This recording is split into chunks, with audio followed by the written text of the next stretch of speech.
A saga das ferrovias brasileiras, do sonho à decadência. O trem da modernidade.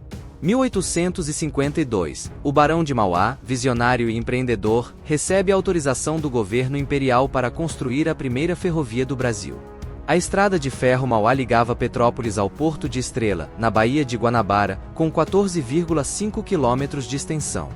Dom Pedro II, entusiasta das inovações tecnológicas, o imperador Dom Pedro II apoia a construção de ferrovias, reconhecendo seu potencial para o desenvolvimento do país.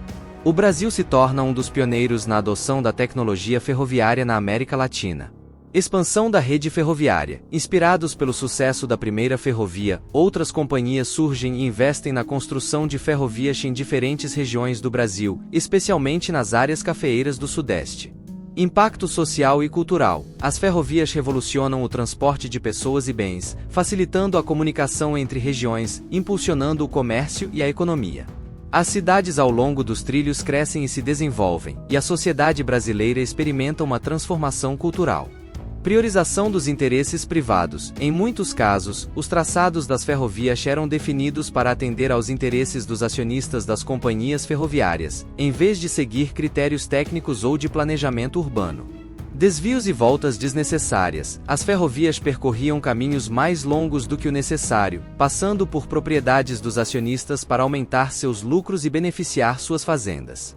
Custos inflacionados. A construção de ferrovias com traçados tortuosos e bitolas irregulares, distância entre os trilhos, gerava custos adicionais e aumentava o tempo de viagem.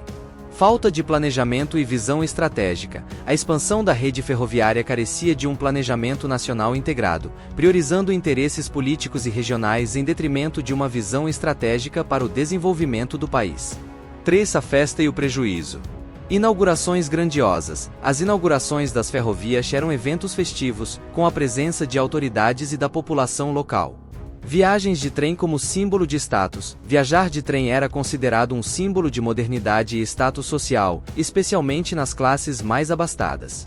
Realidade nem sempre glamourosa. Apesar da pompa das inaugurações, muitas ferrovias operavam com prejuízo, devido à baixa demanda de passageiros e carga, à ineficiência do sistema e à má gestão das companhias. Desgaste da imagem das ferrovias. A repetição de festas e viagens inaugurais, sem que se resolvessem os problemas estruturais do sistema, contribuiu para o desgaste da imagem das ferrovias. 4. O trem descarrilha. Declínio do investimento. Após a Primeira Guerra Mundial, o investimento em ferrovias no Brasil diminuiu significativamente. A crise econômica mundial e a ascensão do transporte rodoviário como alternativa mais eficiente e flexível contribuíram para esse declínio. Falta de modernização. As ferrovias brasileiras não acompanharam a modernização tecnológica que ocorreu em outros países, ficando obsoletas e menos competitivas em relação ao transporte rodoviário.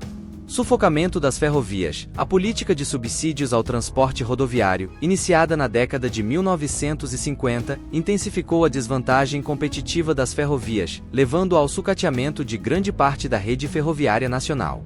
5. A estrada triunfante. Ascensão do transporte rodoviário. A partir da década de 1950, o transporte rodoviário se tornou a principal modalidade de transporte de pessoas e bens no Brasil, impulsionado pela construção de rodovias e pela popularização do automóvel. Vantagens do transporte rodoviário. Flexibilidade, menor tempo de viagem e custos mais baixos foram alguns dos fatores que contribuíram para o domínio do transporte rodoviário no Brasil. Abandono das ferrovias. O declínio do uso das ferrovias levou ao abandono de grande parte da rede ferroviária, com linhas desativadas, sucateadas e sem manutenção.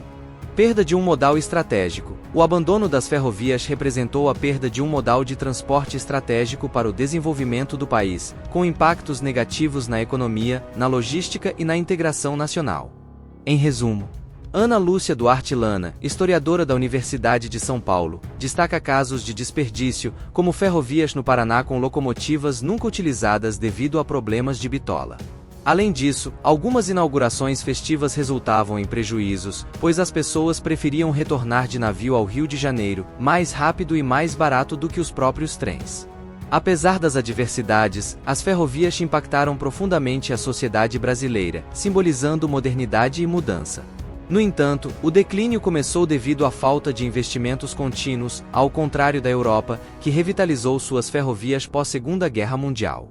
O setor ferroviário no Brasil não recebeu a mesma atenção, perdendo espaço para a ascensão dos caminhões na década de 1950. Obrigado a todos por assistir a esse vídeo. Se você gostou, compartilhe com seus amigos e não se esqueça de se inscrever e deixar seu like. Até a próxima, pessoal!